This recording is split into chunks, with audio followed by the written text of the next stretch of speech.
Buenas tardes. Bien, entonces continuemos con nuestra clase anterior de análisis de componentes principales.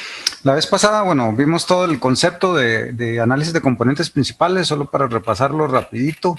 La idea es encontrar cuáles son los ejes de mayor varianza de un set de datos y alinear esos datos con ese set. O sea, para hacer aquí un dibujito rápido de lo que estamos haciendo. Si nosotros tenemos aquí un set de datos, dispersan una dirección particular, la idea es encontrar primero la media de esos datos y después los ejes en los cuales podemos ver que se dispersan más, ese sería el primer eje, y bueno, y las dimensiones que quedan se vuelven a tratar así como recursivamente con PCA. Pues bueno, en 2 dimensiones solo tenemos 2, pero en 3 dimensiones, no sé, podríamos tener algo, voy a intentar dibujarlo, pero eso sí es más difícil. Podríamos intentar decir que tenemos aquí datos, voy a graficarlos en ese cuadrante para que me quede más fácil. Ok, esta digamos es la altura hacia aquí abajo. Entonces estos están ahí en su XY cada uno. Igual en 3D tendríamos una media y unos ejes principales, pero ahora tengo otros 2 posibles ejes. Entonces ahí tendría que ver en cuál se dispersa más de esos 2 que quedan y el último en cuál se dispersa menos. ¿Ok? Y esos ejes van a estar dados entonces por los eigenvectores de la matriz de covarianza de los datos. De la matriz de covarianza de los datos, este 1 entre m a veces se pone, a veces no, en realidad es casi que irrelevante. Tenemos que hacer todos los productos punto de las columnas de una matriz de diseño, o sea, de los features, de las características. Y para hacer eso tengo que poner la matriz de diseño transpuesta por la matriz de diseño para hacer todas esas combinaciones. Esa es la matriz de covarianza. Okay, entonces los eigenvectores de la matriz de covarianza son estos ejes. ¿Y cuánto se dispersa? O sea, ¿cuántos están dispersando esos puntos a lo largo de ese eje? Es exactamente los eigenvalores, ¿sí? O sea, eigenvalores es cuánto se dispersan. De hecho, el eigenvalor es exactamente igual a la varianza de los datos en ese eje. Y bien, entonces usualmente lo que uno hace es ordena estos eigenvectores de acuerdo a sus eigenvalores en orden decreciente y así ya tiene uno los ejes principales. Vimos el ejemplo de la vez pasada con los eigenfaces. Y bien, ahora vamos a entrar en un poco de detalles alrededor de PCA que se usan mucho. Entonces, quiero que queden bien clarillos. El primer concepto que quiero que repasemos es uno de usar PCA para normalizar datos. ¿Okay? Hasta ahora, la normalización que hemos venido haciendo en el curso, que ya hemos visto varias veces que es muy importante cuando entrenamos redes neuronales o support vector machines o esas cosas, teníamos nuestra matriz de diseño, donde la matriz de diseño tenemos cada dato en una fila, ¿sí? Y lo que hacíamos era, por decirlo así, sumar, o sea, nuestro vector mu, nuestra media, iba a ser sumar todos estos vectores, ¿sí? En esta dirección, lo sumamos y ya tenemos quién es mu. Bueno, si lo dividimos por 1 entre m, donde aquí hay m datos. Y entonces, bueno, ya tenemos la media y le restamos la media a x. O sea, por decirlo así, hacemos x menos, tenemos que hacer aquí un mu transpuesto y tenemos que multiplicar eso por todas la cantidad de filas que tengamos. Entonces hacemos aquí un vector de 1 multiplicado por mu. Eso lo que estamos haciendo es restándole el mu a absolutamente todos estos datos. Y aquí ya tendríamos, por decirlo así, una matriz de diseño de media 0, que lo voy a poner ahí como un x0. Y la otra parte que hacemos para normalizar es cada una de las columnas la dividíamos por la desviación estándar en esa historia, y eso lo podemos, vamos a ponerlo así como la diagonal inversa de un vector de desviaciones estándar, donde el vector de desviaciones estándar igual lo hacemos aquí, cada columna le calculamos la desviación estándar independiente de las otras.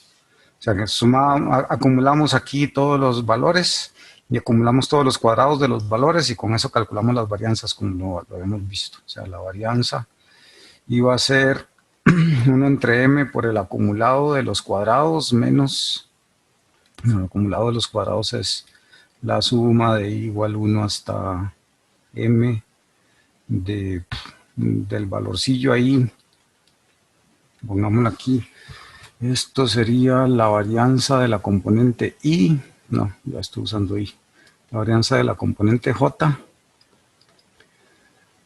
sería igual a sumar todos los elementos en la columna j para todas las filas i al cuadrado. Eso es menos mu de la componente j al cuadrado. Sí, esto ya lo hemos visto varias veces. Entonces con eso calculábamos la varianza. Y aquí lo que hacemos es meter todos los elementos de la varianza en una matriz diagonal, invertirlo, lo que significa nada más 1 entre cada elemento de la diagonal y multiplicarlo por esto. Esto es lo que hemos venido haciendo nosotros para normalizar. ¿Ok? ¿Cómo podemos visualizar eso? Voy a intentar hacerlo aquí en un dibujito. ¿Qué es lo que hacemos hasta ahora? Lo que hacemos hasta ahora, no sé, digamos que tenemos datos en 2D y que los teníamos así distribuidos.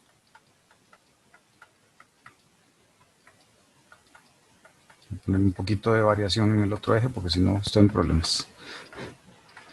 Ok, y lo que hemos venido haciendo hasta ahora es, ok, proyecte todos los datos al eje X1, digamos, y proyecte todos los datos al eje X2.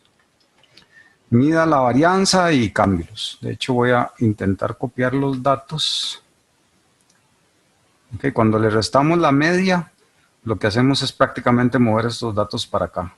¿Sí? Ahí le restamos la media. Y ahora decimos, ok, quiero normalizar las varianzas. Entonces, voy a borrar estos ejes porque estos ejes me van a causar problemas y los pinto otra vez. Y no sé cómo borrar los ejes sin causar muchos estragos. Ok, entonces vamos a hacer nuevos ejes más grandes.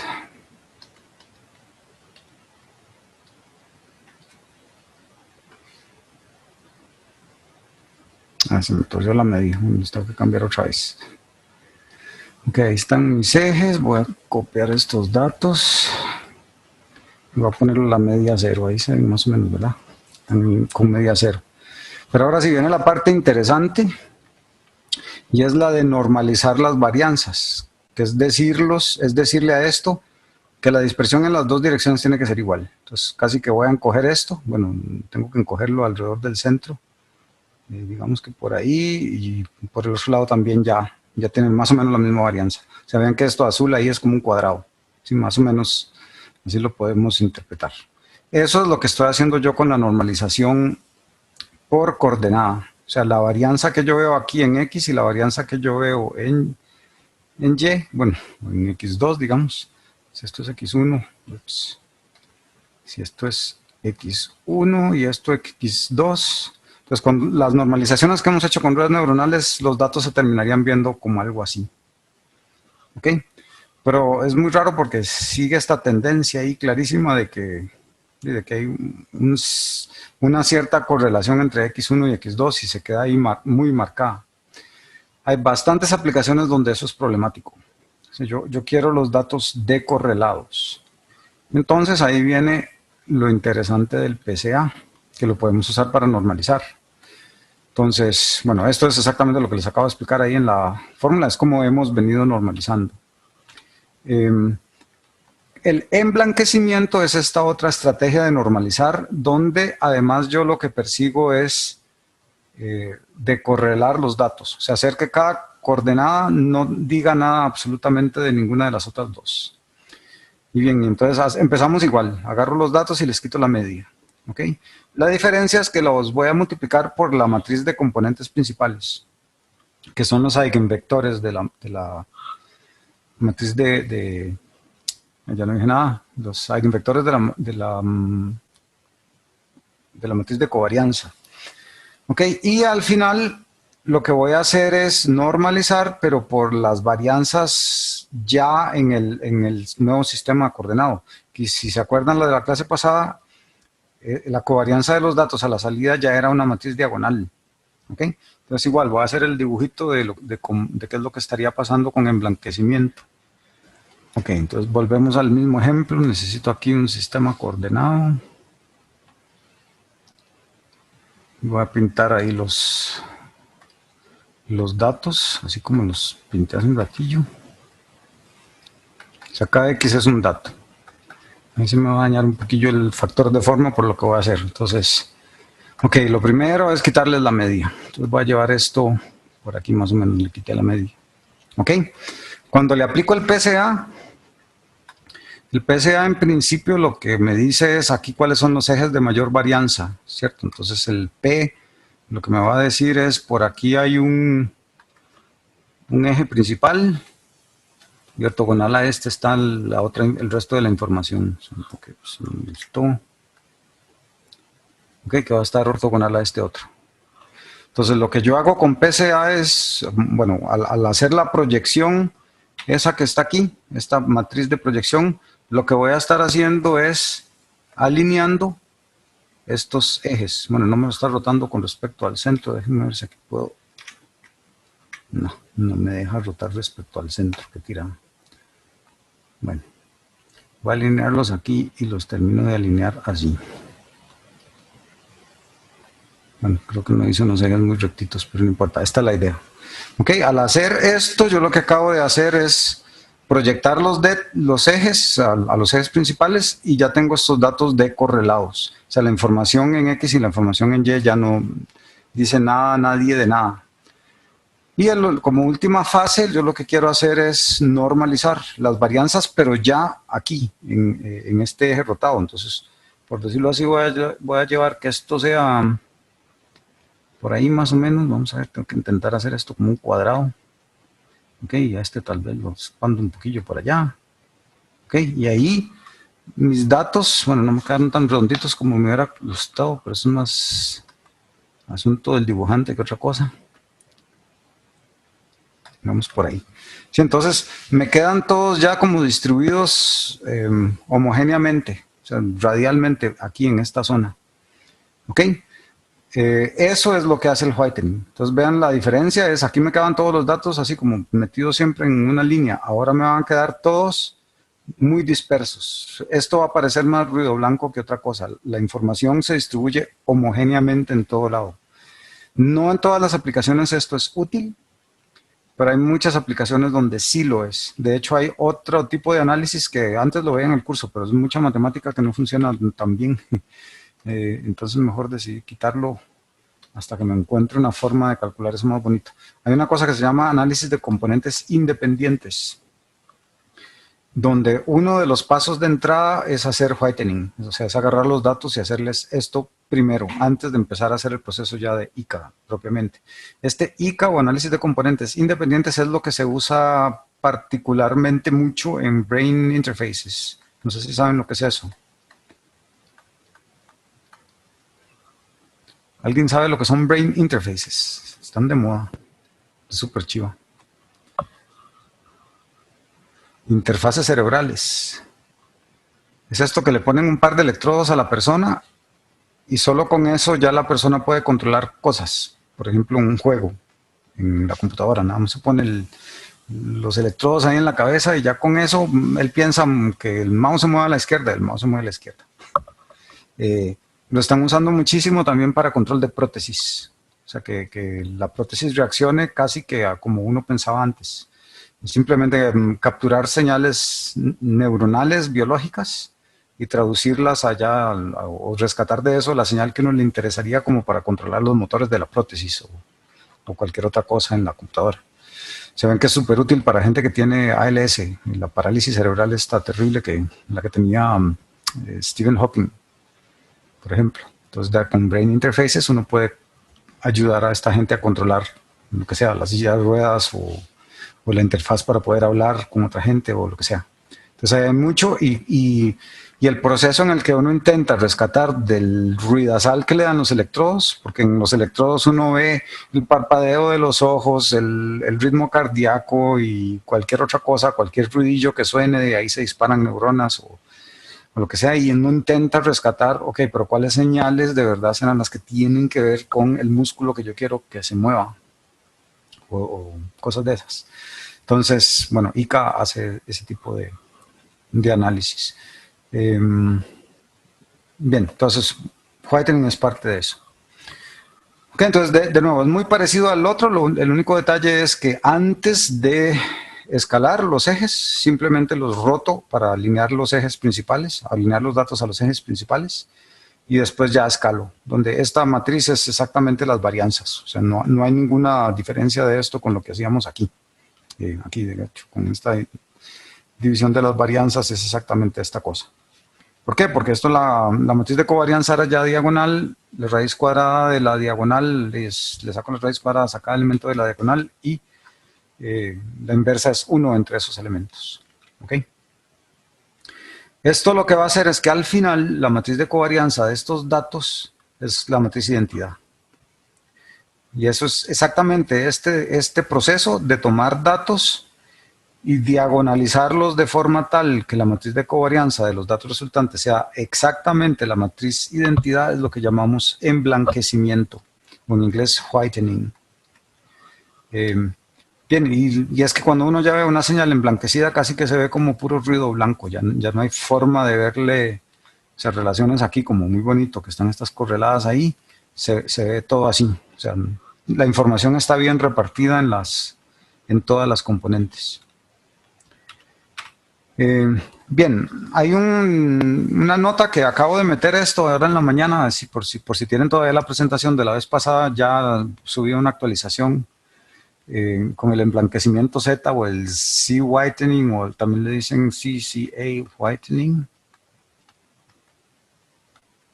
O sea, en vez de PCA, CCA, esto era de Zero Rotation Component Analysis, algo así. Esta cosa se usa en redes neuronales. Si ustedes se acuerdan, metíamos unas capas de normalización, ¿se acuerdan?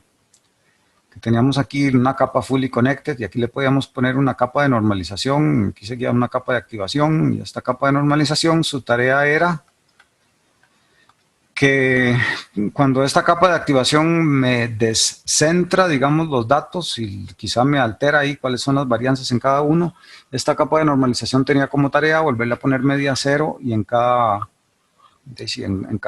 ¿qué? Coordenada de los datos, hacerlos de varianza cero. O sea, prácticamente esta capa estaba haciéndonos este tipo de normalización en cada mini lote. ¿Ok? Entonces, hay una técnica de normalización más avanzada con whitening, pero hay un enorme problema. Si hacemos el whitening así, como se los acabo de explicar, con esta fórmula, vamos a ver qué la hice, con esta fórmula que está aquí, que es el whitening tradicional, si lo hacemos así, el problema es que cuando yo hago esa rotación que hice aquí, o sea, cuando yo pasé de estos ejes y los roté para acá, estos ejes principales en un proceso de entrenamiento de redes neuronales dependen mucho de los datos que aparecieron en el minilote. Y nosotros sabemos que esos datos, digamos, los va tomando ahí, no sé, 100 datos del set de entrenamiento y pueden estar como les dé la gana.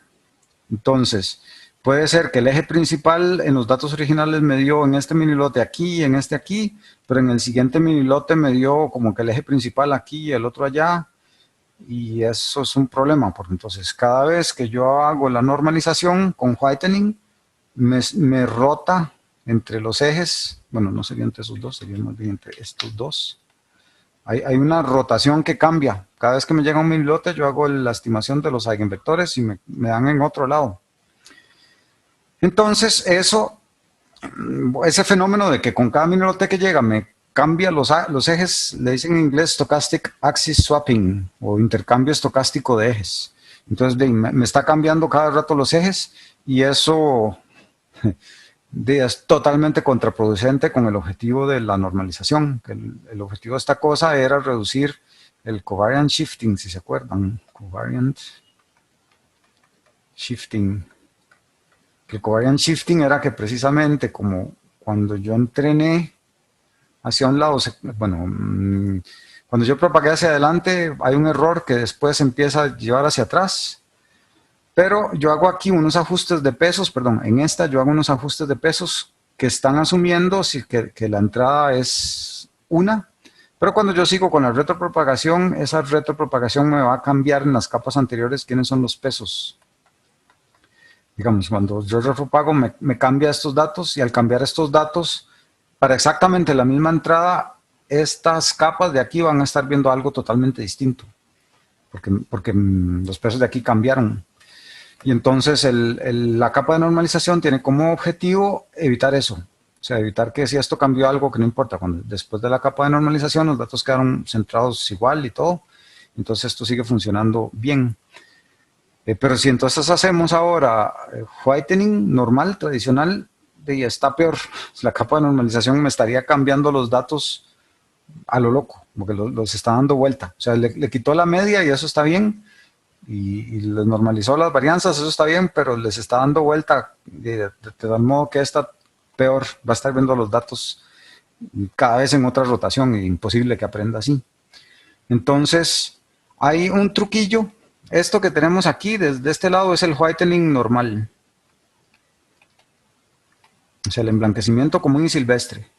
Pero lo que vamos a hacer es, vamos a devolver los datos a su rotación original. O sea, digamos, los pasos eran, tengo mis datos aquí, siguiente paso, bueno, calculo los ejes principales, los roto para acá, entonces ya tengo los datos así bien alineaditos, le escalo la varianza, entonces ya tengo los datos emblanquecidos, ¿sí? Donde amplifiqué prácticamente esta que era muy chiquitilla y reduje la otra para que tengan media 1. Pero entonces el paso final, así es como hace el whitening tradicional, pero lo único que voy a hacer es devolverme con exactamente esta rotación y voy a dejar los datos emblanquecidos, pero exactamente con la rotación original. Así es que no importa si en un segundo paso usé otros ejes principales, cuando deje los datos en su rotación original, van a estar donde deben estar, digámoslo así. Entonces eso en algunas aplicaciones, no en todas, en algunas aplicaciones tiene muy buenos resultados. Obviamente es mucho más caro que la normalización que estamos usando y por eso no siempre está. De hecho creo que en Keras no está esta C-whitening, le dicen a esto, que es, o CCA whitening, que es con este último paso, metiéndole la rotación para curar todo lo que uno rotó. Esto ayuda un montón en problemas donde uno persigue datos recorrelados y eso, no sé, blind source separation es un típico ejemplo de esto. Este problema es ese en el que, no sé, yo les pongo una canción y quiero que me separe la guitarra eléctrica de los bajos de la batería del que canta, ¿sí? Con solo los datos de la canción. Yo no tengo ninguna información más que la señal de audio. Entonces, bueno, las redes neuronales que hacen eso usualmente necesitan este tipo de técnicas para decorrelar datos y eso ahí intermedio en alguna parte para poder funcionar bien. Profe, una pregunta. Sí, señor. Si la normalización que se hace en cada capa depende de los datos del minilote con el cual se está entrenando, ¿cómo Ajá. se hace para predecir? Digamos, yo quiero predecir un dato y ese dato tiene que pasar por alguna normalización, pero ¿con qué se normaliza? Sí, se hace lo mismo que se hace con la normalización tradicional. O sea, en la normalización tradicional lo que uno hace es cada mu del minilote, o sea, digamos, este es mu de minilote, usted lo acumula en un mu para predecir, digamos. ¿Sí? Y al final, cuando ya terminó de entrenar, divide entre el número de minilotes, digamos. Sí. Lo estoy haciendo así muy sin gracia porque en realidad lo que uno hace es más bien un filtro paso bajos como los que se usan en el momentum, ¿se acuerdan? Que uno hace, no sé, 1 menos un lambda por bueno, lambda, no sé qué nombre le dimos en el momentum, pero no importa. Tengo aquí como mu predicho, digamos, más lambda, el mu del minilote, y este es igual al mu predicho. Esta es como uno lo implementa en realidad, pero de facto uno está haciendo aquí Bueno, con esto lo que uno está haciendo es una aproximación de esto que es más fácil porque no tengo que estar llevando ese acumulador y después dividir por m, sino que nada más está filtrando paso bajo como van moviéndose estos news. O sea, después de todo el entrenamiento, dependiendo de qué tan fuerte elija usted ese lambda, va a tener un mu que es el promedio. Y exactamente igual con las varianzas. Usted va a promediar esas varianzas. Aquí se hace lo mismo.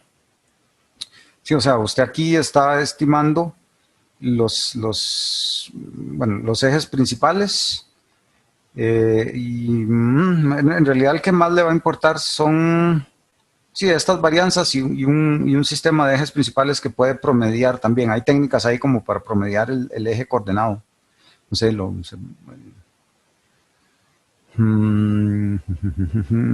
sí, eso es un poquillo largo de explicar aquí. Métodos numéricos divertidos, donde uno tiene que, si uno le da como más importancia a los ejes principales para irlos promediando, quién es el eje principal y tiene ahí como promedios de los segundos ejes principales y todo eso, pero al final hay que usar una técnica de reparación para tener un sistema coordenados promedio, digamos, que sea ortogonal, que siga siendo ortogonal. Eso lo puede hacer uno relativamente bien. Y con eso, entonces, al final, para predecir, esa sería la rotación que usa. O sea, le quita la media a los datos. Esta media sí es exactamente la misma media que promediaría con esto. Y el detalle es este P, que sí tiene que hacerlo como un promedio y un poquillo más loco para eso. Hay gente que al final dice, no importa, de por sí puedo usar como el P calculado para todos los datos de entrenamiento, digamos. Es otra opción. O le hacen promedio y ya está. Pero bueno, no importa. En realidad lo que necesita al final es un P que en medio describa lo que ha estado pasando con los mini lotes y sí, con uno de los datos principales o con una muestra de los datos principales o con una de esas loqueras de householder y eso, que uno empieza a promediar ejes y a forzar que le quede un sistema coordenado basado en lo que ha ido pasando en cada mini lote. Hay un montón de tecniquillas ahí para al final llegar a la que usted usa en predicción. ¿Sí? Ok, gracias. Sí. Ok.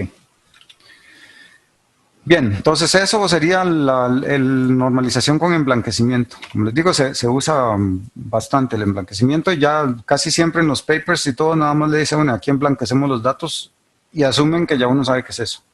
Por eso se los pongo aquí porque si les sale en alguna parte emblanquecer, ya deberían saber qué es eso. Ok, viene otra parte interesante aquí y es el PCA en su función original es reducir dimensiones. Entonces la gran pregunta es ¿cómo selecciono dimensiones? Necesito ponerles algo aquí que va a durar unos minutos, creo que como 2 minutos, pero voy a ver cómo me va. En lo de Eigenfaces de la vez pasada voy a usar eso de ejemplo.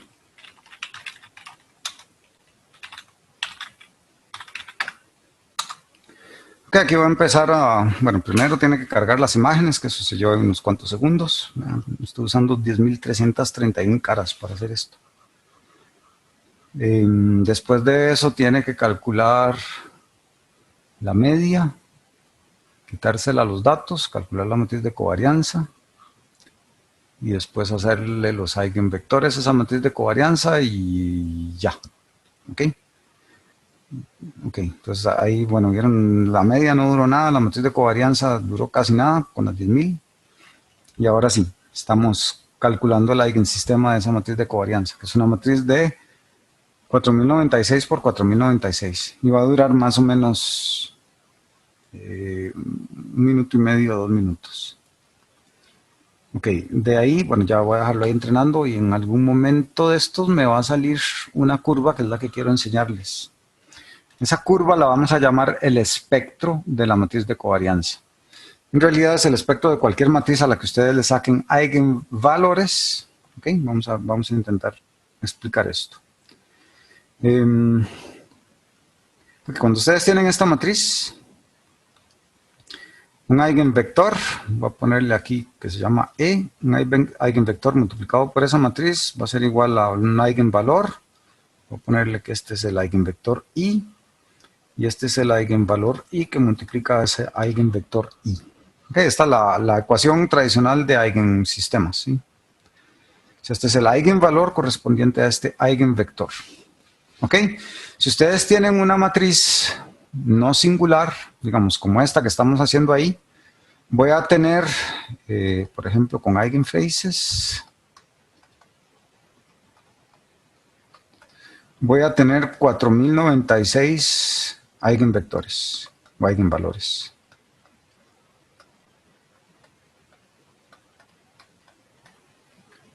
¿Sí?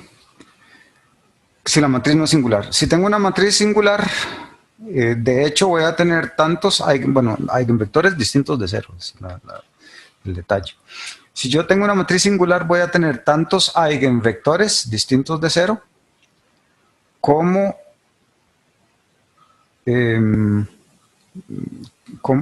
rango tenga esa matriz.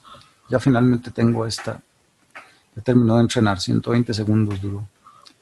Ok, esta es la figura que quiero enseñarles. Ok, entonces vamos a ver. Aquí lo que estoy graficando es, bueno, en azul, que casi ni se ve. Debería haber hecho esto distinto, pero si lo vuelvo a hacer, toca esperar otra vez los 2 minutos.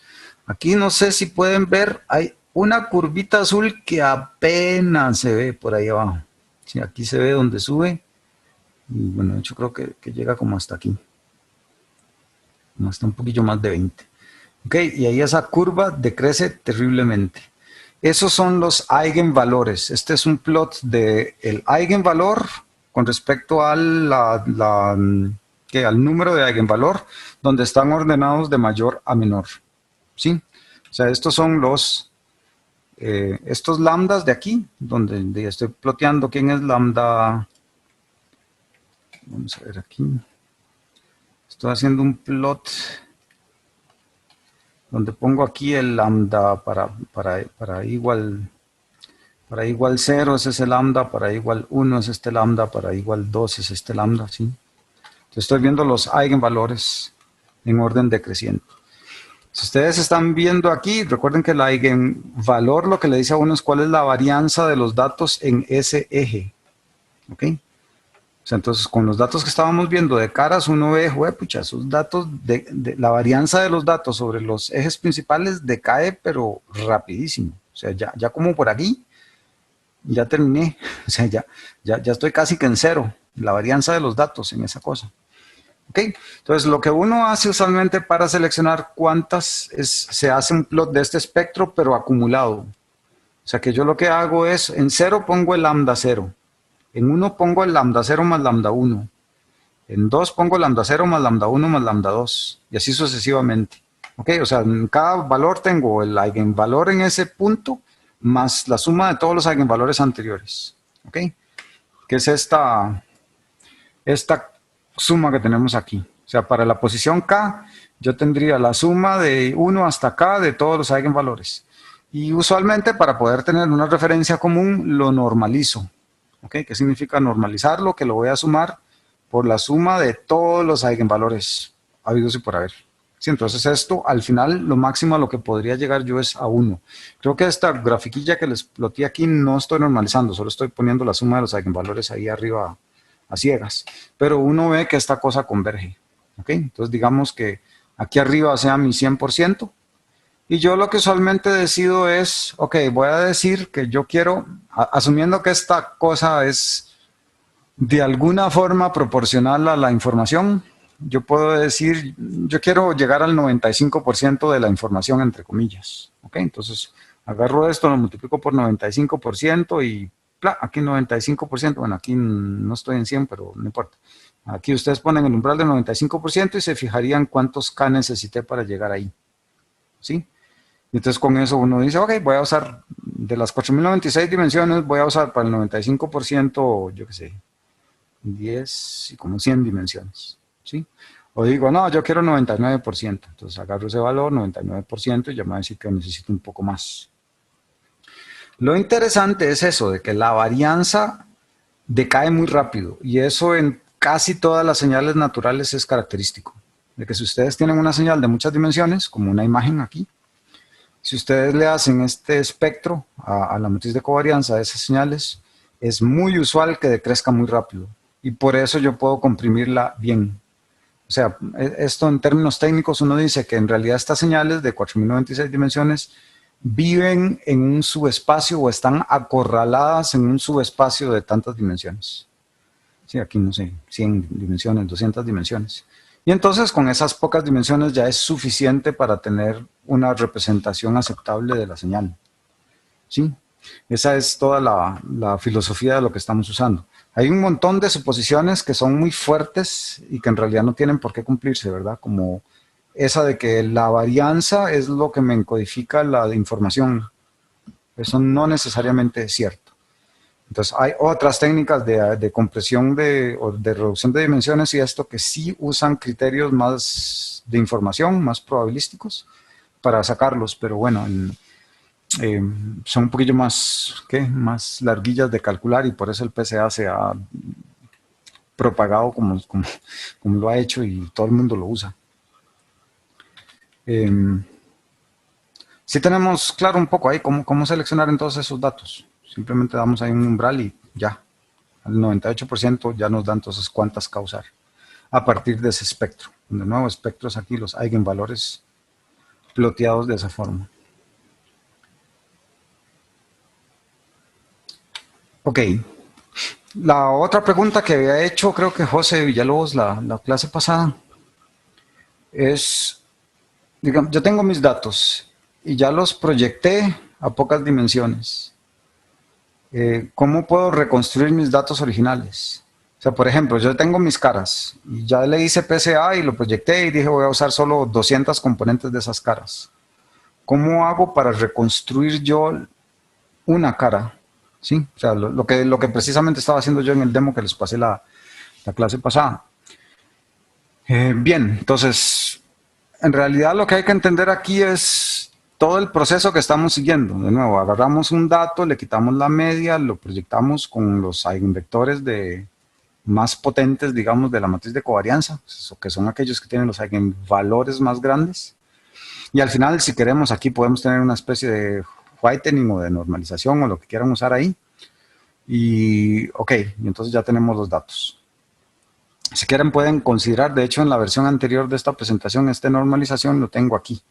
Pero bueno, eso no es tan usual, es más usual con PCA verlo de este lado. Aquí abajo lo podríamos hacer si quiero, por ejemplo, normalizar las varianzas de cada coordenada por separado, pero no, eso no tiene como mucho sentido en el contexto de PCA, digamos. Ok, entonces, bueno, aquí proyectamos y al final normalizamos ahí las coordenadas que hayan quedado y ya me dio mi Y. Pero ahora yo quiero ver, ok, ¿cómo se ve Y en el espacio de entrada? A esto usualmente se le llama, o sea, Y vive en el espacio de características. Y vive, así se le dice. En español y en inglés le dicen lives. Y vive en el espacio, así le vamos a decir, de características. En inglés, feature space. Y este X vive en el espacio de entrada.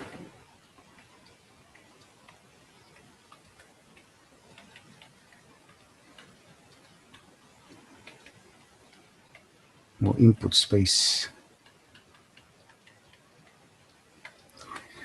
Ok, entonces, bien, ahora alguien me da un Y yo quiero ver cuál es el X en el espacio de entrada que me representa ese Y que alguien me dio, que puede estar en muchas menos dimensiones.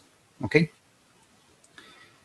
Ve, lo que tenemos que hacer aquí es simplemente despejar X en términos de Y, donde el único problema que tenemos es que vamos a necesitar invertir P. Pero P usualmente lo vamos a usar, no sé, cuando, por ejemplo, en esto de las caras, yo podría tener un P que es de 200 dimensiones aquí por 4096. Sí, 4096 porque esa es la dimensión de cada cara, digamos. Y este es el eigenvector correspondiente a la proyección. Digo, una matriz rectangular no tiene inversa. Entonces estoy frito porque no puedo invertir esta P. Pero hay una observación interesante, ¿Qué es lo que yo puedo hacer? Y ahorita les explico geométricamente qué significa hacer eso. Es que en realidad P completa, cuando no le habíamos cortado a eigenvalores, o sea, cuando aquí la completamos con el resto de eigenvectores hasta llegar a los 4096, cuando esta matriz era completa, o sea, era el P completo, se cumplía que era ortogonal y por lo tanto P inverso era la transpuesta. Y lo que vamos a hacer es aproximar entonces que la inversa de esta cosa de aquí va a ser su transpuesta. ¿Ok? Parece un mangazo, pero no lo es. En realidad ya les voy a explicar geométricamente qué es lo que está pasando ahí. Entonces ya con eso podemos plantear la ecuación de inversión simplemente haciendo los pasos opuestos a este. O sea, primero voy a multiplicar por n inversa. Voy a hacer los pasos aquí. El original es y es igual a n p techito por x menos mu. Ok, multiplico por la inversa de n a los dos lados. Ok, al multiplicar inversa de n por n, eso es matriz identidad y solo me queda, bueno, aquí queda y. Aquí solo me queda entonces p techito. Ok, voy a usar este truco que es así como lo único que está matemáticamente extraño, pero nada más voy a decir que aquí al multiplicar por p techito transpuesta por n inversa por y. Esto está bien, sí. Por y es igual a x menos mu. Y ahora simplemente tengo que pasar el mi a sumar y ya llego a esta ecuación. ¿Ok? Entonces, por decirlo así, primero desnormalizo el y. Ya llego aquí un y desnormalizado. Con p transpuesto lo estoy proyectando al espacio de entrada, pero centrado en el origen. Y después nada más tengo que quitarle el origen centrado para llegar a quien es la señal reconstruida. De hecho, aquí esta tilde está significando eso, que está reconstruida. Y, ok, geométricamente, ¿qué estamos haciendo? Yo les doy, no sé, hice un PCA de 2D a una D, ok. Y en una dimensión yo les digo, mi Y es 5, o mi Y es 2, digamos, ok. Entonces yo digo, ok, mi Y es 2. Digamos que no tenemos proceso de normalización, o sea, esta cosa es matriz de identidad, entonces no pasa nada. Se queda ahí donde está, y ahora sí, revierta las cosas como tiene aquí. Como solo tengo una dimensión, mi P, la única información que tiene es este eje a donde estaba alineado, ¿ok? Y yo lo voy a alinear entonces, no sé, digamos que esta P va a ser entonces una matriz de rotación que me va a pasar el 2 aquí rotado a 2, ¿sí? Y ahora simplemente me queda el último paso que es este 2 que está aquí, y póngamelo alineado a donde está. O sea que este es el mu. 1 y 2, ¿sí? Parece mucho a los mapeos que hacía uno en señales y sistemas. Ok, entonces este punto que está aquí, que era el 2, es ahora mi nuevo punto en el espacio de entrada. Sí, o sea, ya tendría aquí quiénes son las coordenadas x1 y y1 para ese punto, que en realidad yo lo pasé comprimido como esos y2. Sí, que es lo que uno tiene que tener prealmacenado para poder hacer eso. Y uno tiene que conocer quién es P, obviamente, y quién era N, con sus inversas. Y con eso ya puede reconstruir. O sea, si uno quiere usar esta compresión para transmitir, que se usa, o sea, no exactamente PCA, pero estas historias aquí de compresión son muy parecidas a las técnicas de compresión que uno tiene, solo que bueno, usualmente no van a ser tan lineales. Pero la idea de compresión es, ok, mi receptor va a conocer quién es el P con el que yo comprimo. El transmisor también.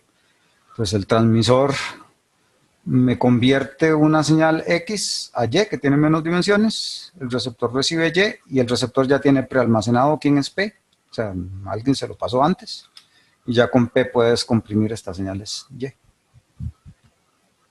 Sí, estamos claros con esta historia de reconstrucción. Cuando hago exámenes de esta cosa casi siempre les pongo un problemilla de eso. Profe, Sí, señor. eso quiere decir que cuando uno reconstruye no queda del todo igual, porque No. es una aproximación, ¿no? No, exacta, tiene usted toda la razón, porque de hecho, hagamos toda la cadena. Inicialmente, digamos que yo tenía datos aquí tirados, ¿sí? Ok, entonces eso me dio que este es el eje principal y que este es el segundo eje. Y yo decidí, voy a usar solo una dimensión.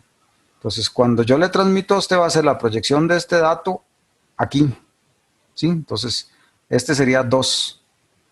Entonces, ya yo le mandé 2 al otro lado, y cuando ya usted lo reconstruyó, usted me puede reconstruir esto, pero usted no sabe nada de que existe este error ahí, porque no, en ninguna parte, en ningún momento le llega ese detalle, ¿sí?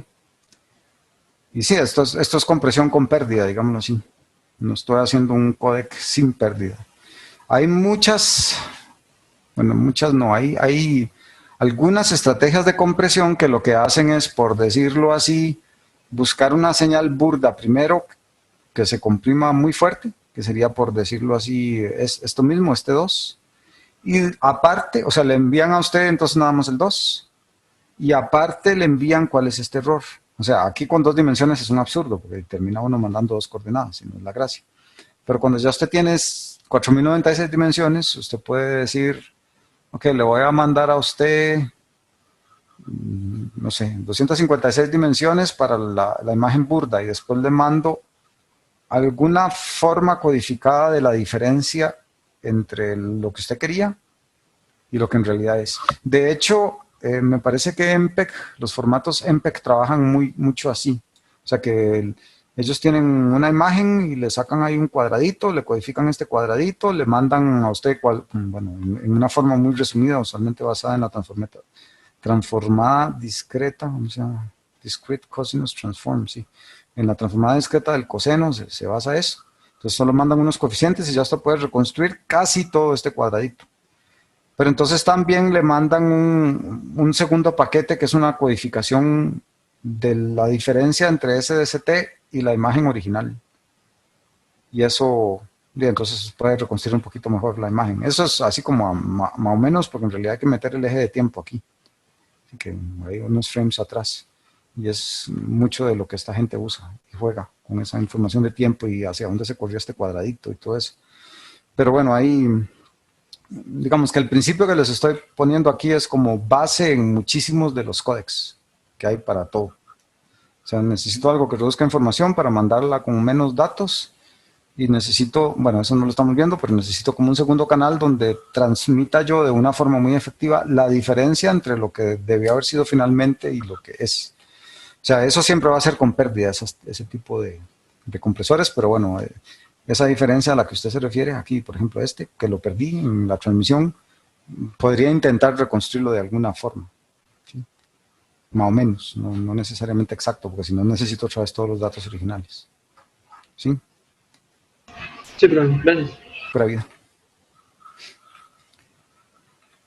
Ok, unos últimos detallillos sobre cómo calcular los eigenvectores, que es el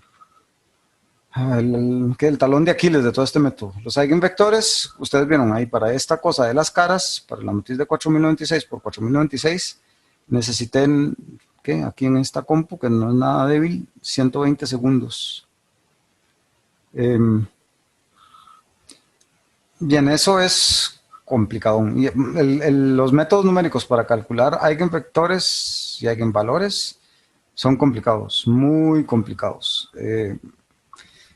Entonces, bueno, ni nos vamos a meter a ver cómo es que se hacen esos métodos, de por sí eso es más una tarea para análisis numérico, y es tan complicado que en casi todos los cursos de análisis numérico no se ven. Cuando yo di análisis numérico, di 2 métodos que son así como nada más una idea por encima, y aún así esas ideas por encima son complicadas. Y de hecho es una de las, en análisis numérico es una de los tópicos de mayor interés. De hecho, me pareció ver que el año pasado alguien tuvo un progreso, que también logró mejorar un poco los algoritmos existentes para acelerarlos y bla, bla, bla. Y eso sigue siendo ahí un área muy, muy interesante de cómo calcularlos, porque parece que es algo trivial, pero para nada. En particular por esa historia de que si la matriz no es simétrica, en general las soluciones pueden ser complejas. Entonces ya complica ahí un montón de cosas, porque hay otro montón de métodos que para números complejos ya es más enredado de lograr. Pero bien, la ventaja con la matriz de covarianza como tal es que es simétrica y positiva definida. ¿Okay? Al ser simétrica y positiva definida, yo sé que todos los eigensistemas me van a dar resultados reales, o sea, los eigenvalores y los eigenvectores son todos reales, y por ser positiva definida, de hecho, todos los eigenvalores van a ser positivos. Bien, están las técnicas entonces de eigenvalores y eigenvectores, que como les digo, en Python, Octave, etcétera, casi siempre va a ser una función que se llama eig, que les produce eigenvectores y eigenvalores. Pero hay otra técnica aledaña que me parece que ya un par de veces se las he mencionado aquí en el curso, que se llama la descomposición por valores singulares, Singular Value Decomposition, que para mí este es el método más importante del álgebra lineal. Y eso, sí, eso, no sé, esta cosa debería ser parte del curso de métodos numéricos para mí, sin la menor duda. Esta cosa lo que le dice a uno es, vea, usted puede tomar cualquier matriz, no tiene que ser cuadrada, puede ser una matriz singular, y la puede descomponer en 3 matrices. Esta matriz se llama los valores singulares, del nombre de esta cosa. Esta matriz de valores singulares es diagonal.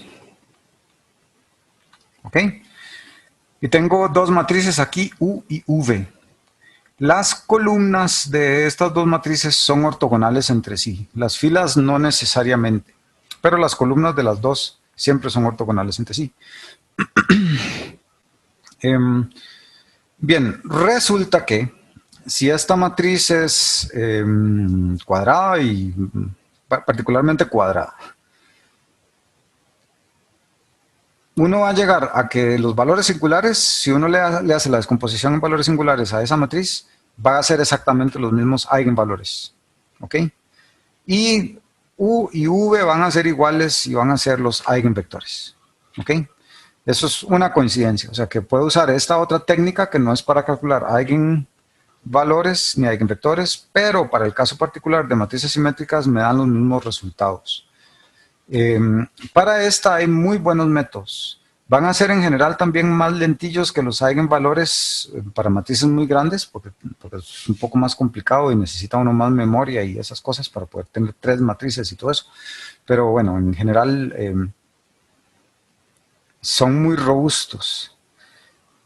En el PCA se usa en el mundo del reconocimiento de patrones en casos, de hecho ya vamos a ver uno ahí mencionado, en los que uno tiene un aterro de dimensiones. Por ejemplo, tengo vectores de 50.000 dimensiones, pero tengo mucho menos datos que 50.000. ¿Ok? O sea, tengo menos datos que las dimensiones de mi espacio. En ese caso es interesante usar el Singular Value Decomposition, pero distinto. O sea, nosotros en principio podemos hacer Singular Value Decomposition para la matriz de covarianza de los datos. O sea, les recuerden, la matriz de covarianza es 1 entre m por x transpuesto por x. ¿Sí? Esto es lo que usualmente definimos como matriz de covarianza y le calculamos el SVD a esto y es equivalente a hacer los eigenvectores, aunque posiblemente un poquito más caro.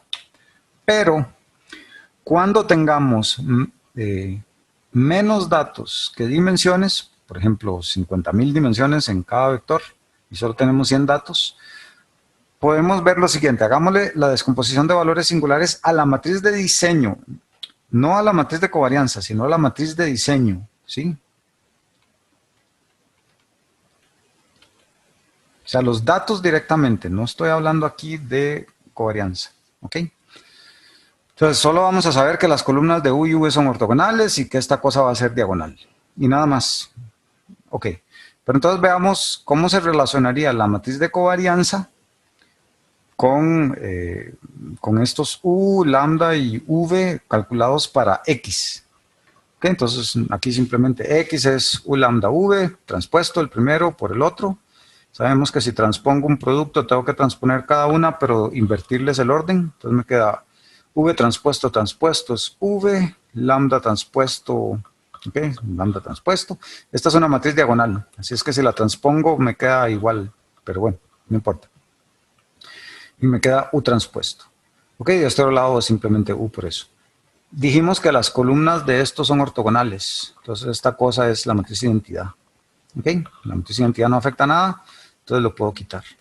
Ok, puedo meter este 1 entre m a este producto de estas dos cosas. Me queda v por v transpuesto. Si yo multiplico dos matrices diagonales, lo único que estoy haciendo es multiplicando los elementos correspondientes de la diagonal. Ok, entonces esto también va a ser una matriz diagonal que puedo pintar aquí como D. Ok, entonces me queda que mi matriz de covarianza es V por D por V transpuesto. La vez pasada, de hecho, vimos esta forma, que si yo tengo una matriz y tengo una matriz ortogonal que la acorrala a los dos lados, de un lado transpuesta, entonces estos V van a ser los eigenvectores de esa matriz, estos van a ser los eigenvalores de esa matriz.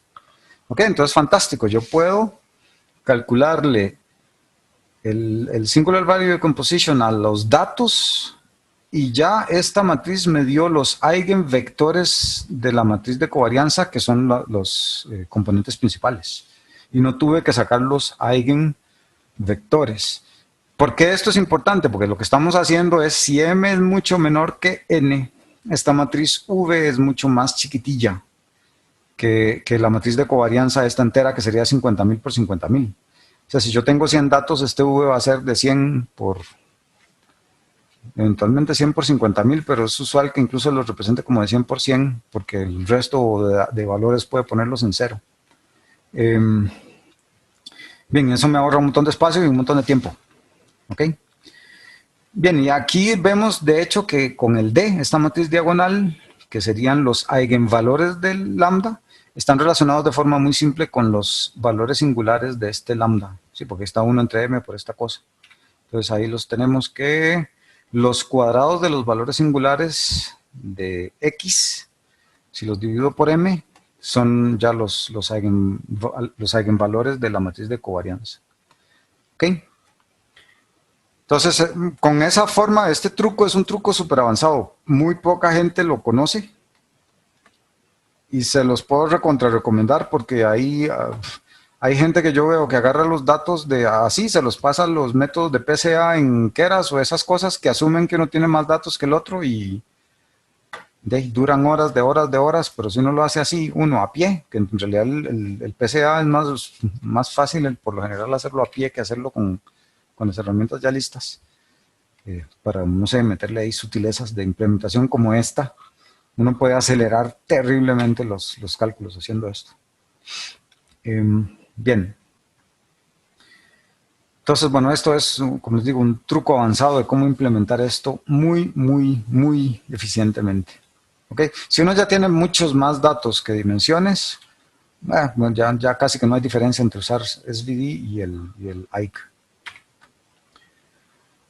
Ok, solo hay que tener un enorme cuidado y es que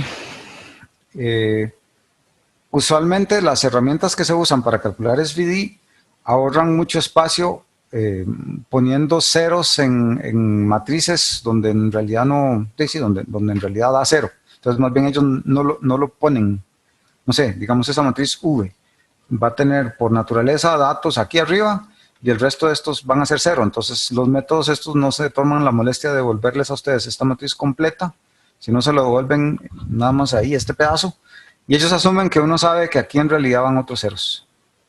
¿Ok? Les lo asumen. Y entonces ustedes tienen que saber eso, porque si no, cuando hacen las multiplicaciones después de V con algo, les va a decir que no, que las dimensiones son incorrectas. Sí, las dimensiones son incorrectas porque aquí él asumió que esto es cero y nada más que usted sabe y que no va a tener que multiplicar por cero. Solamente cuando uno tiene esto, en realidad es fácil, o uno puede recortar los otros datos que va a tener que multiplicar por esto. Esto nada más hay que tener mucho cuidado de este detalle. Bien, esto se los mencioné la vez pasada. Les dije que hoy ya era japonés, pero no, hoy ya es finlandés. Y es nada más una red neuronal planteada de forma que converjan los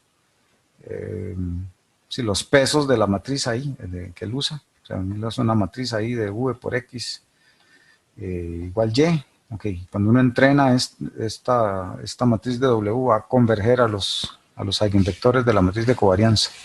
Entonces, bueno, eso es interesante, eso es bonito. Ok, bueno, aquí tengo una tabla que no podemos entender todavía del todo, porque me falta ver un método que lo veo el lunes, si me da tiempo.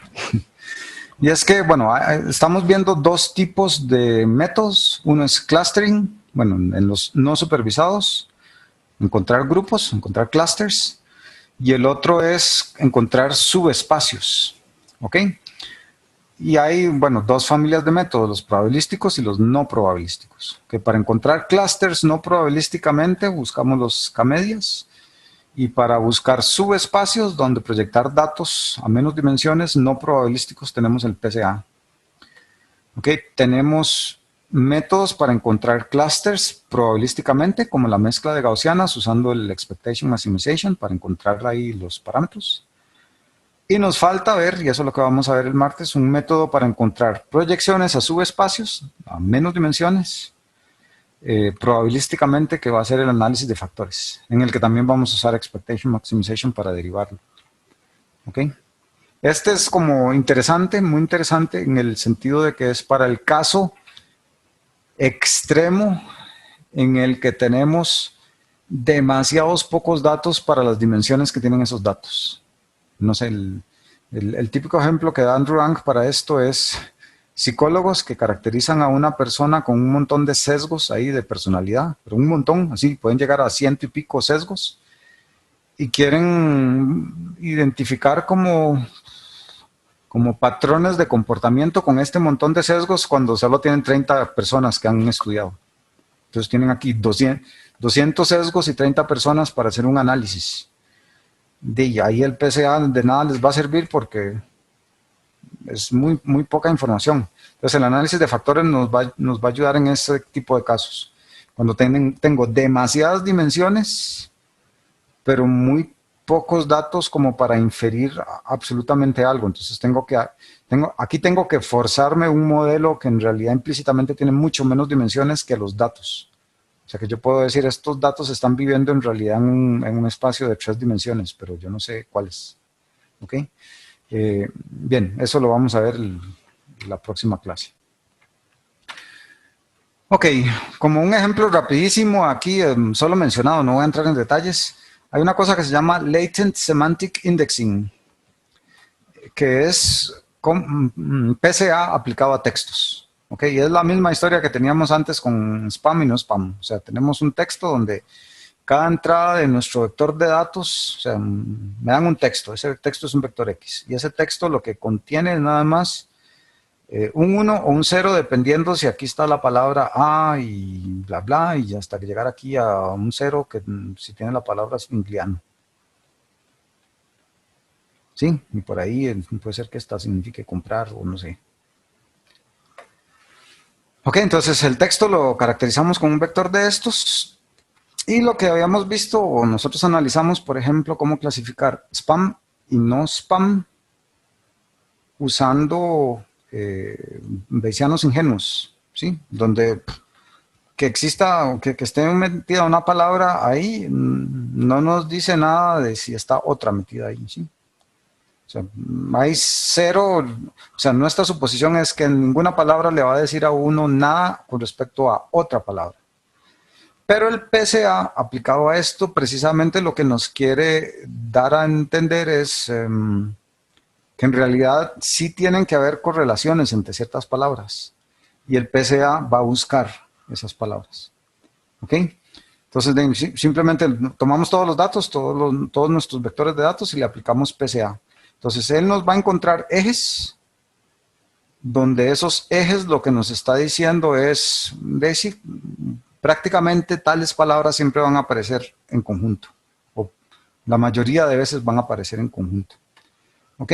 Y bueno, y con ese espacio de PCA, usualmente usando ahí técnicas divertidas, podemos encontrar qué tan similares son los textos, en un sentido de estos vectores, que sería en un sentido de si eventualmente pertenecen al mismo grupo o no. ¿Sí? Bueno, aquí no voy a entrar en detalles de esto porque en realidad no me interesa tanto entrar ahí. Es solo como ideas de cosillas que puede usar uno esto. Por otro lado, vimos los eigenfaces, que eso ya les di bastante detalle. Hay otro link de otra gente que hace eigenfaces de otra forma. Creo que ellos lo hacen neuronal, por cierto. Los eigenfaces. Y tengo este otro que tengo que abrirlo aquí porque esto que estamos viendo aquí es como la evolución de eigenfaces. sea, Eigenfaces pasó, de Eigenfaces pasó a algo que se llamaban Active Shape Models, modelos activos de forma. Y los modelos activos de forma en realidad es la misma idea de Eigenfaces, donde lo que uno hace es poner hitos o marcas, digamos, en puntos especiales de alguna forma. Por ejemplo, de que uno dice aquí que estos dos lados de las cejas son un hito muy particular, que los dos extremos de los ojos, que la punta de la nariz, que ciertos puntos en la boca, esos son ciertos puntos muy característicos. ¿Ok? Y yo quiero modelar la forma. Sabemos que no cualquier forma de 4 puntos, digamos, aquí en el ojo ellos están usando 1, 2, 3, 4, 5, 6, 7, 8. Están usando 8 hitos de esos en el ojo para representarlo. Nosotros sabemos que no todas las combinaciones o no todos los polígonos de 8 vértices representan ojos válidos. ¿Ok? Entonces, uno hace lo mismo que PCA. Uno agarra todas las formas de ojos que uno tiene en un set de entrenamiento, le hace un PCA y entonces ya le da, no sé, que hay un ojo promedio y que hay ciertas deformaciones principales de ojos.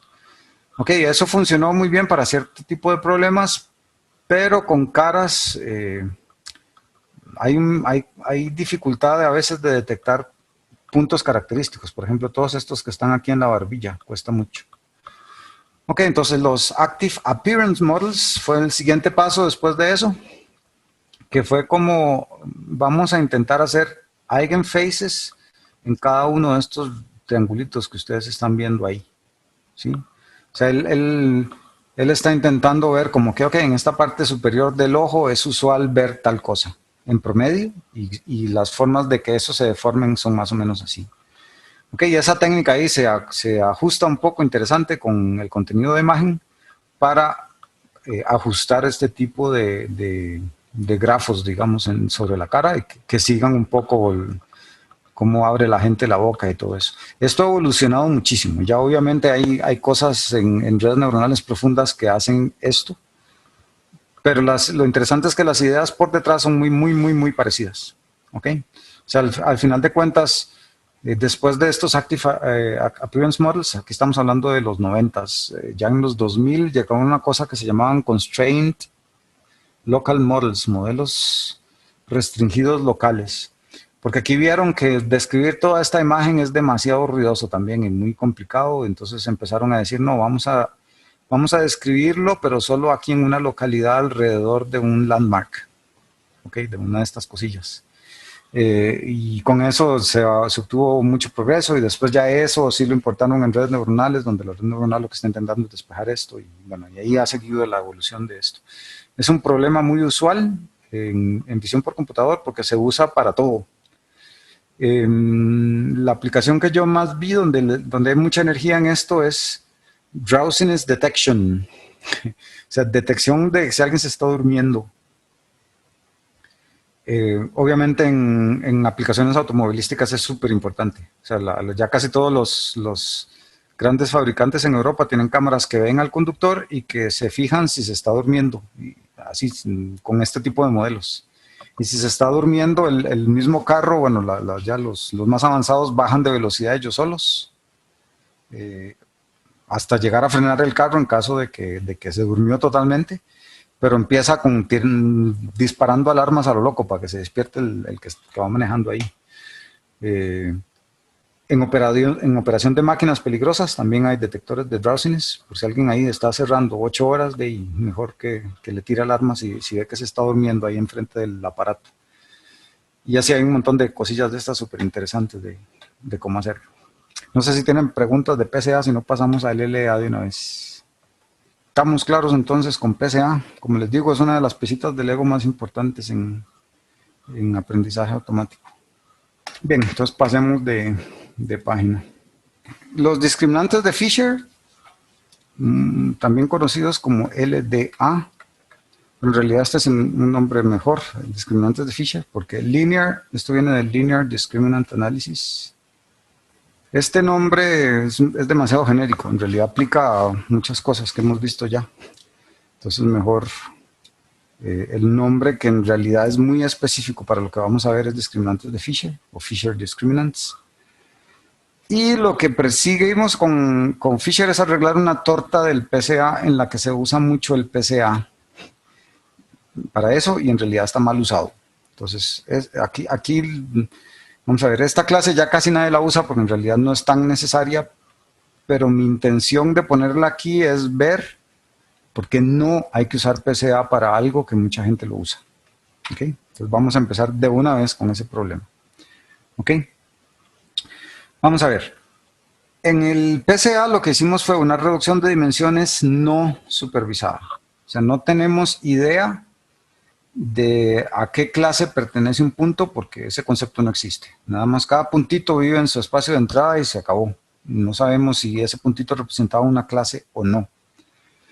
Entonces, mucha gente usa PCA como una etapa previa a clasificadores para reducir dimensiones de los datos. Pues agarra los datos y dice, no, estos datos de 20 dimensiones son muy grandes, quiero pasarlos a 5. Voy a pasarlo en PCA y lo reduzco a 5 primero, antes de intentar hacer una clasificación.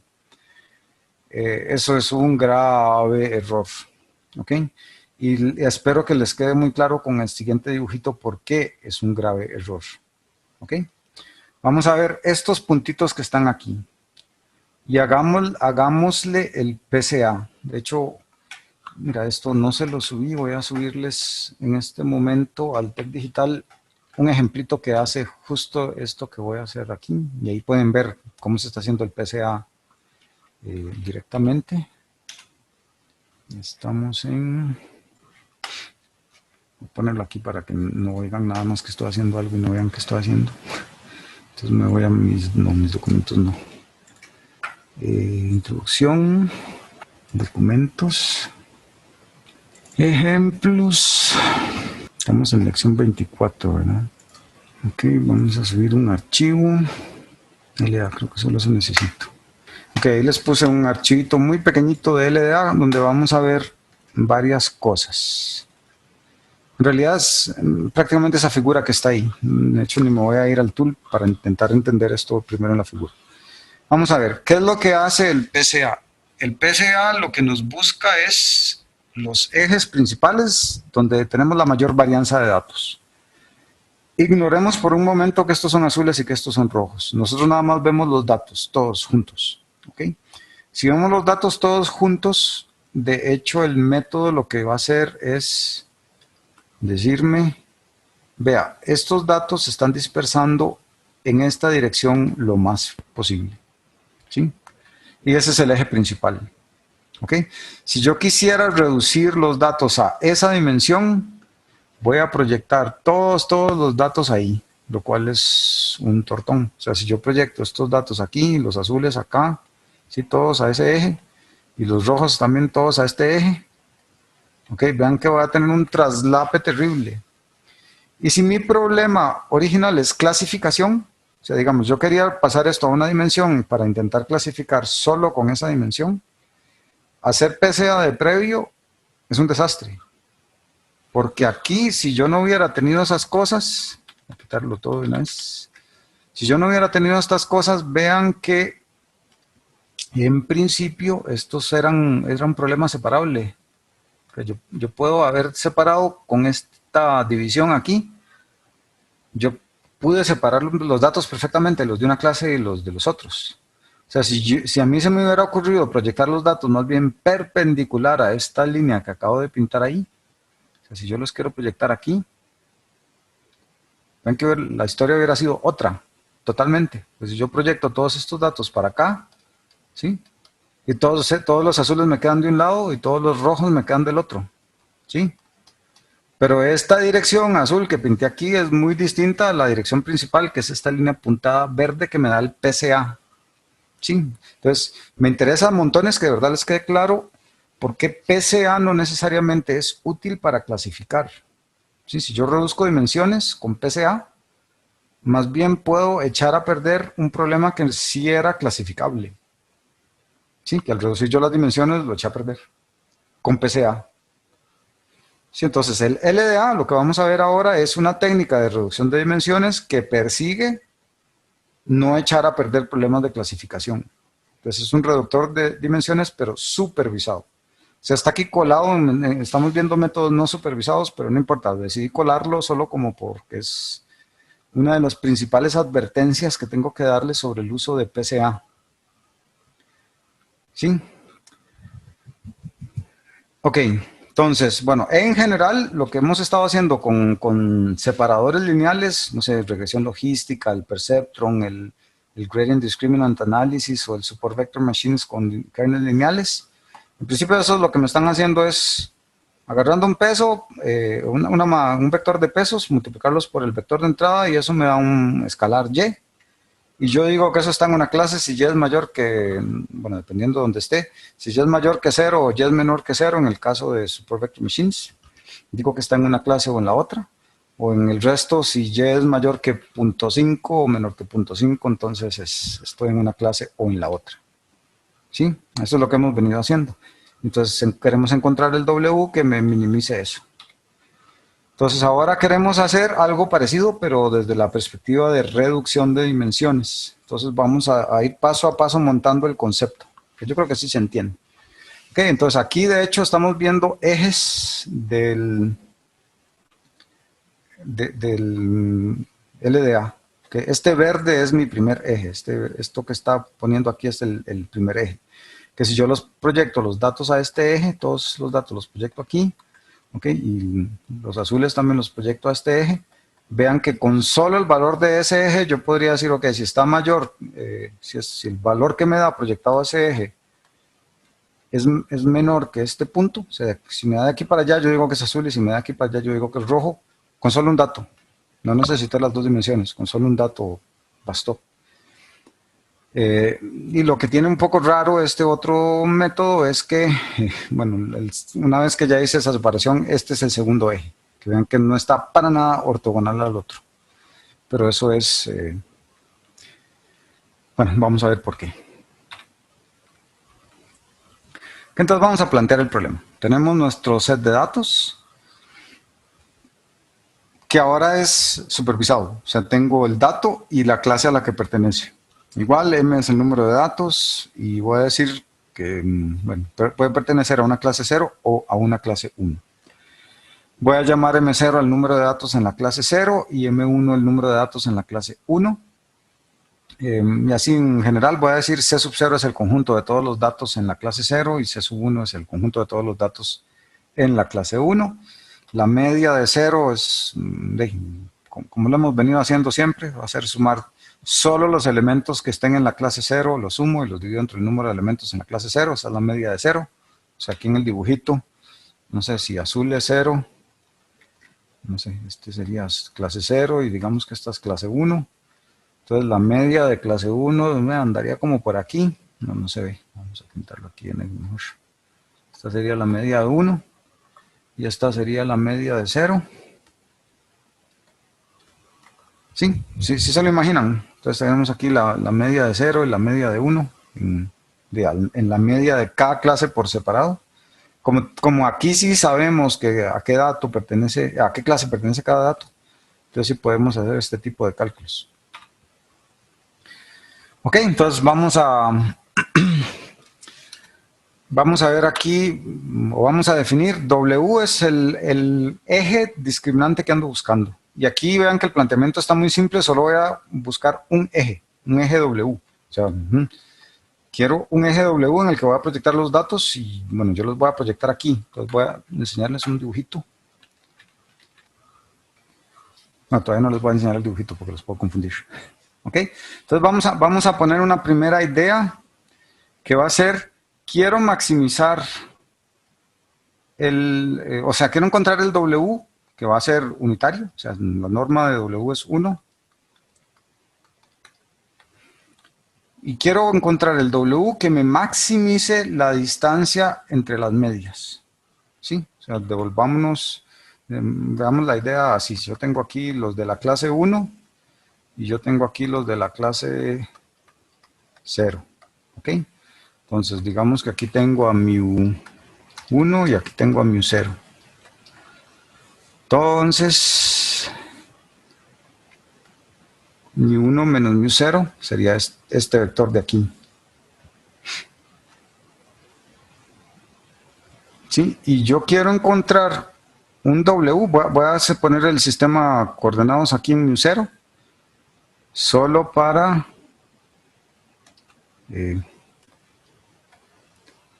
solo para poder ver al W en el mismo sistema coordenado que el otro. Entonces aquí iría un W. Yo quiero encontrar, cambiarle de color.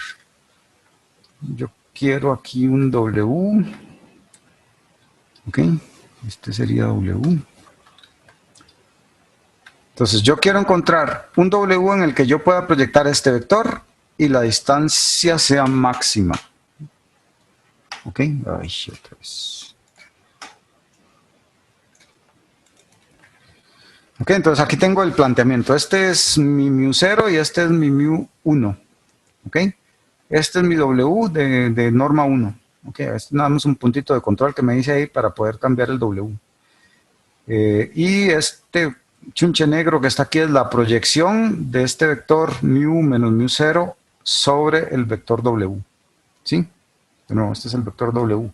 Entonces díganme ustedes en qué momento encuentro yo la proyección más grande hacia W. Ven que aquí la proyección es 2.24 y aquí llegué cuando es ortogonal justo a 0. ¿Ok? Y aquí, bueno, me da esa distancia, pero en realidad son negativas, ¿verdad? Porque el W va para allá y la proyección más bien está hacia la otra dirección de W. O sea, es una proyección más bien negativa. O sea, estos lados más bien son peores porque tengo valores negativos terribles. Me interesa como en este rango de Ws, que tengo proyecciones positivas.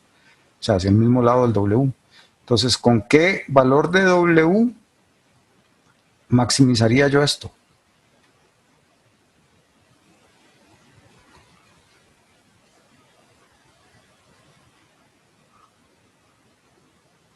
Cuando los vectores son equivalentes. Cuando son paralelos, ¿verdad? Paralelos. Cuando el W y el mu1 menos mu0 son paralelos, ahí es donde yo alcanzo mi mayor valor. Entonces eso es lo que tengo que ver aquí. O sea, digamos, voy a llamar este d mu como esa proyección de mu0 sobre el W. ¿Ok? Y entonces el W que sea proporcional a esta cosa, o sea, si yo escojo aquí un W, si yo escojo aquí un W igual a mu1 menos mu0, dividido entre la norma de mu1 menos mu0, ya, con ese tengo la mayor proyección de esta separación, digamos. Ok, parecería, qué bonito, sí. Entonces, donde yo logro separar, prácticamente lo que estoy diciendo es que ponga el mío aquí y sepárelos aquí. Lo que parecería tener sentido, ¿verdad? O sea que yo lo que procuro es separar estos datos de media a media y que eso sea lo que me diga, ya, ahí puede separar. Pero el problema es que faltó ver un detalle. Veamos este caso. Ok, aquí el mu1 menos mu0 estaría de aquí para acá. Ok, ese sería mu1 menos mu0. Si yo proyecto los datos, vean que es un desastre porque vamos a intentar poner esto aquí. Estoy proyectando,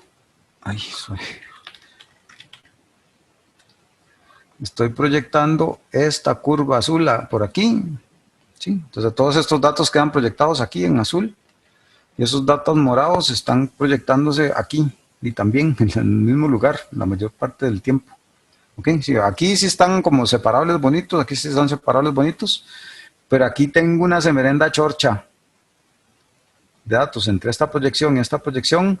Todo esto que está aquí, cuando me dé un dato ahí, si yo tuviera que clasificarlo no puedo decir nada. ¿Sí? A pesar de que vean que estos datos sí eran separables. O sea, por aquí pareciera que sí se podían separar. Entonces, de hecho, si yo hubiera proyectado sobre este eje aquí, si hubiera sido totalmente separable el problema. Si este hubiera sido el eje que yo hubiera escogido. O sea, esa cosa que yo vi ahí, que se llama como PCA de medias, no sirve. Entonces vamos a seguir dándole vueltas ahí a buscar qué idea se nos puede ocurrir para mejorar la torta. Ok, lo que estamos ignorando en todo eso que les acabo de contar es cómo se dispersan los datos en una clase. ¿Ok? Ven que aquí estos datos se están dispersando muchísimo en el eje X y muy poco en el eje Y. Bueno, aquí le decimos a este eje el X0 y este el X1. Entonces, se están dispersando mucho en X0 y muy poco en X1. Y entonces, bueno, eso es medio problemático. Entonces, queremos considerar eso también, cómo se están dispersando esos datos, incluso en el eje en el que yo voy a querer proyectar. Bien, entonces vamos a ver cómo hacer eso. Entonces aquí de hecho si lo vemos las medias se separan mucho en este eje, pero también la dispersión es muy grande en ese eje. Aquí se dispersan poco en este eje, mucho menos que el X1. Entonces de hecho si yo hubiera hecho así una proyección muy tonta a solo usar una coordenada, hubiera tenido menos error si proyecto a X1 que a X0. ¿Sí? Entonces bueno, a esta cosa de cómo se dispersan los datos en una misma clase lo voy a llamar dispersión intraclase. O sea, en una misma clase. Intra es en una misma clase. Entonces aquí viene la idea de Fisher, al que le damos el nombre del método que estamos viendo. Y la idea va a ser maximizar una función que considere las dos cosas. Uno es la diferencia de las medias, ¿ok? Pero por otro lado, la dispersión intraclase a lo largo del eje que queremos encontrar. ¿Sí? Entonces, vamos a ver, la dispersión en el eje W, lo que vamos a hacer es, tomamos, ¿cuánto se separa el X de su media? O sea, hagamos el vector de cada media a donde esté el dato. O sea, si esta es la media de la clase 1 y este es un dato de la clase 1, entonces quiero ver este vector, pero proyectado al vector W, ¿sí? Entonces, por eso aquí estoy proyectando al vector W. Y eso lo considero solo para los elementos de la clase K. O sea, si un elemento es de la clase K, considero las proyecciones hacia el vector W de esa clase. Lo hago para la clase 0, lo hago aparte para la clase 1. Y la dispersión total intraclase, sumo las dos dispersiones, de la clase 0 y de la clase 1. ¿Ok? Entonces, bueno, aquí ya tengo la dispersión intraclase. O sea, esto me está midiendo cómo se dispersan los datos a lo largo de un W con respecto a su propia media. ¿Ok? Yo voy a querer que eso sea chiquitillo. ¿Sí? O sea, aquí imagínense que usamos la media de todos los datos, de todos los datos para centrar esto ahí un poquito bonito. O sea, digamos que aquí tengo media aquí. Digamos que esta es la media total. ¿Ok? Entonces yo voy a poner aquí un W a dar vuelta. Yo no sé cuál W voy a usar, pero sí voy a proyectar cómo se están dispersando todos los datos aquí en esta clase, todos estos datos. Quiero ver cómo se proyectan estas dispersiones, bueno, con respecto a, es que eso es un poco enredado, porque sí, es cómo se comportan estas dispersiones respecto a su media, o sea, cada uno de estos vectorcitos, pero con respecto a un vector W dado. O sea, yo voy a poner ese vector W por ahí y por aquí también, y voy a ver todas las proyecciones de estos datos. Aquí voy a ver prácticamente la varianza de esas proyecciones, aquí, cómo se están dispersando aquí. Y yo voy a querer hacer eso lo más chiquitillo posible. ¿Por qué? Porque si es pequeña, quiere decir que yo voy a poder separarlas mejor después. O sea, que yo voy a tener mis datos, por decirlo así, aglomerados aquí de un lado y aglomerados aquí del otro. Y si esto es muy chiquitillo, yo voy a asumir que si es muy chiquitillo es porque yo los voy a poder separar bien. ¿Okay? Pero por otro lado, sí necesito considerar eso de que las medias, o sea, que estas medias de aquí, las quiero separar lo más posible. O sea, quiero reducir la intraclase, pero quiero maximizar lo interclase. ¿Sí? Entonces, ese es el criterio de Fisher. Vamos a definir una función de error que depende del W, el que yo ando buscando. De nuevo, W tiene que tener norma 1. Ok, y lo que voy a hacer es mis medias las voy a proyectar a ese W. Y yo voy a querer que esta cosa sea lo más grande posible. Y lo voy a dividir entre mi dispersión intraclase. ¿Okay? Que vean que si yo hago esto lo más pequeño posible, esto crece. Entonces, cuando yo maximice esta cosa, voy a, por un lado, intentar minimizar esa dispersión intraclase, pero quiero maximizar la separación de las clases. ¿Sí? Entonces vean que es una función de error interesante, porque está atacando la misma función de error dos cosas a la vez. Uno, quiero separar las clases lo más posible, pero de tal modo que la dispersión de esas clases sea lo más chiquitilla posible a lo largo de este W. ¿Sí? Bien. Entonces, se puede demostrar, y ahí uno puede ponerse a jugar un poquitillo, que estas cosas que tenemos aquí es exactamente igual que hacer esto. ¿Sí? Se ven que es la típica notación cuadrática que hemos tenido en el curso, donde tenemos un vector por una matriz por ese mismo vector transpuesto. Aquí esto, la B es de between class, ¿sí? Between class scatter, esa es la B. Y el within class scatter, la intraclase, ¿sí? Y esto se parece mucho y bueno, y queremos maximizar. Entonces, ¿cómo maximizamos? Bueno, primero, ¿cómo están definidas estas dos matrices? Estas matrices son muy bonitas. Son productos externos, ¿verdad? Es μ1 menos μ0 multiplicado por μ1 menos μ0 transpuesto. O sea, tenemos un vector así multiplicado por otro vector así. Eso nos da una matriz. Y el within class, cada dato le restamos la media a la que este dato corresponde. ¿Sí? Y igual, un producto externo. Entonces, por eso también nos da una matriz. Ok, aquí de la tarea 1, que de hecho ya empecé a revisar y ahí voy despacito. A algunos de ustedes les va a aparecer la nota ya y otros tienen que tener paciencia mientras sigo revisando. Hacemos gradiente de esta cosa. Okay, hacemos el gradiente respecto a W de J. Aplican las mismas reglas de arriba. Sería derivada de la de arriba, que sabemos que el gradiente de esta cosa es SB por W. ¿Sí? Por la de abajo. La de abajo es W transpuesta por SW por W. Menos la de arriba. Transpuesta por SB por W.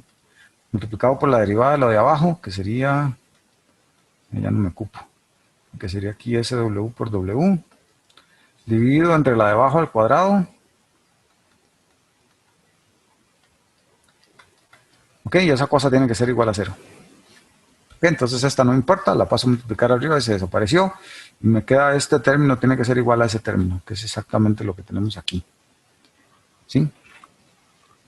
Entonces resulta que estas dos cosas tienen que ser iguales para encontrar el W. Aquí hay varias cosillas que podemos ver, interesantes. De nuevo, esto es un producto externo, ¿verdad? Entonces, si yo hago S μ1 menos μ0 por μ1 menos μ0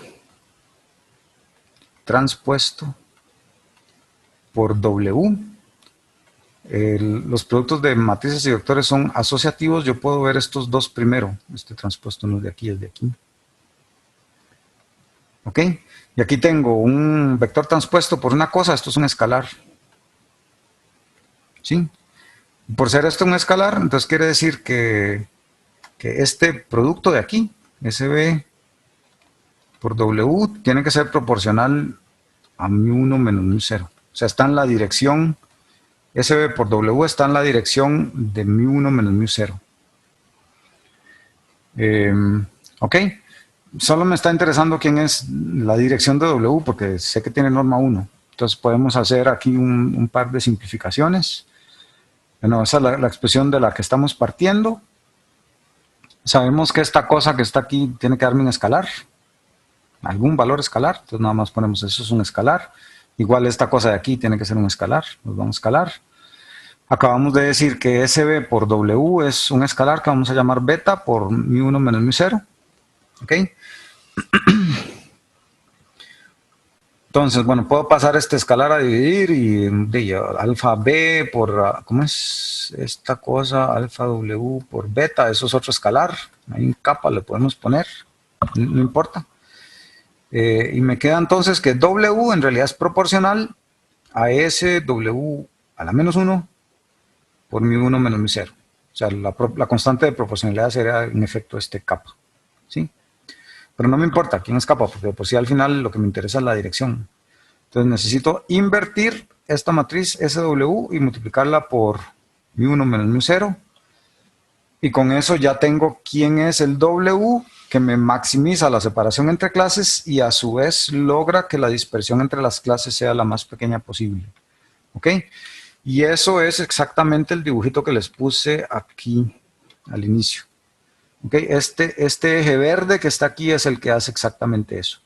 Es que logró que estas dos clases se acorralaran cada una en su ámbito lo más posible y él logró que la media de esas clases se separara lo más posible, que es un criterio mucho más apto para clasificar después usando solo ese valor que el PCA, por ejemplo.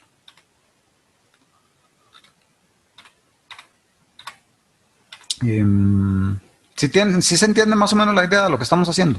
O sea, estoy buscando un eje en el cual si yo proyecto me sirva bonito para clasificar. Sí, y bueno, ya llegamos aquí. ¿Quién es ese bendito eje? Esa dirección es lo que vamos a llamar el discriminante de Fisher. ¿Sí? ¿Preguntas hasta aquí?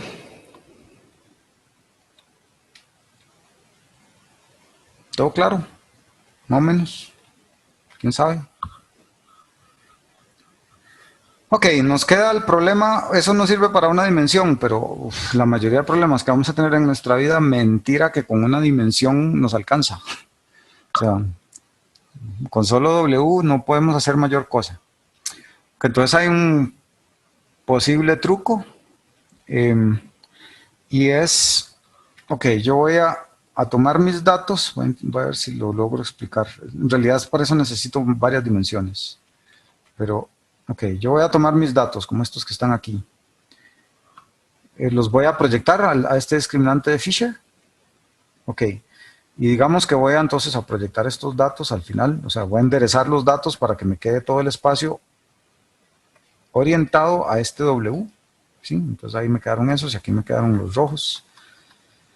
Y yo los proyecté. Fantástico. Entonces aquí tengo estas dimensiones.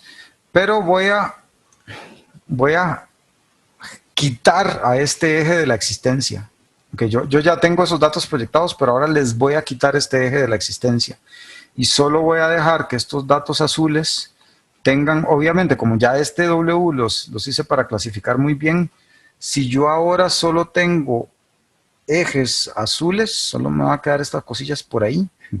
Solo esta componente me va a quedar ahora en cada dato. Dice, ahora se me va a hacer un reguero ahí de datos aquí, porque me quedan estos por acá y me quedan estos por ahí cuando eliminé esa otra coordenada. ¿Ok? Entonces ya quedé sin W, quedé con estos datos aquí y ahora puedo repetir LDA para esto. Okay, aquí con 2 dimensiones es demasiado sin gracia, pero con 3 o 4 dimensiones sí tiene más sentido. O sea que ustedes buscaron el W en 3 dimensiones, ahí les va a quedar en 3 dimensiones un vector W. Pero entonces todavía les queda a ustedes 2 dimensiones para jugar con los datos después de que le quitaron esta coordenada, digámoslo así. Entonces, a lo que les quedaron por aquí datos de esos y de los otros, y ahora le pueden aplicar LDA a estos otros. Eso numéricamente es un poco divertido hacerlo.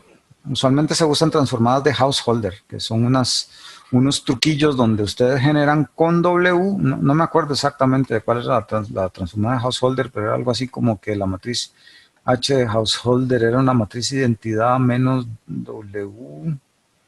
¿Cómo era esta historia? Era por el producto externo de W por...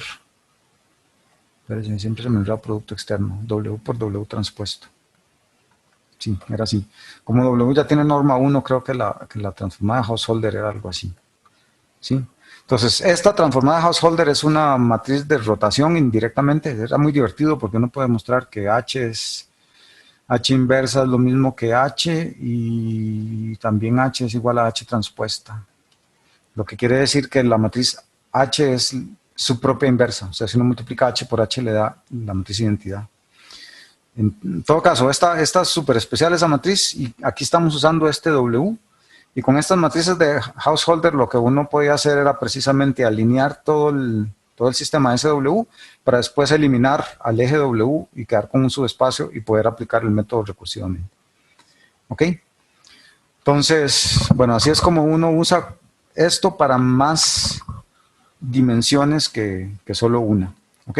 Y el resultado definitivamente no va a ser ortogonal. que de nuevo aquí en el dibujito lo podemos ver, que en el siguiente eje, cuando yo hago eso, ese proceso que les acabo de decir, el siguiente eje que me queda después del verde es este rosado que está ahí. Que vean que no es para nada ortogonal con el verde. Pero sería como el siguiente eje que me da buena información. ¿Ok? Eso es interesante porque no necesariamente los datos están así como muy alineaditos. Entonces el LDA puede rescatarles eso. Como ya me pasé, la próxima clase termino esto con extensión a múltiples clases. ¿Ok? Que es como, de por ahora lo hicimos con dos clases, clase 0 y clase 1. ¿Cómo puedo yo extender extender esta historia para poder encontrar los ejes o el eje que me permite separar muy bien varias clases? De hecho, bueno, este va a ser como un problema múltiple clase, pero necesito múltiple clase no, solo múltiples dimensiones y múltiples clases a la vez, como lo vamos a ver. Pero lo veo el martes para terminar este tema bonito.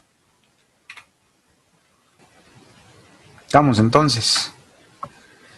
Bien, buen fin de semana. Nos vemos el martes. Muchas gracias, profe. Nos vemos. Pura vida. Hasta luego.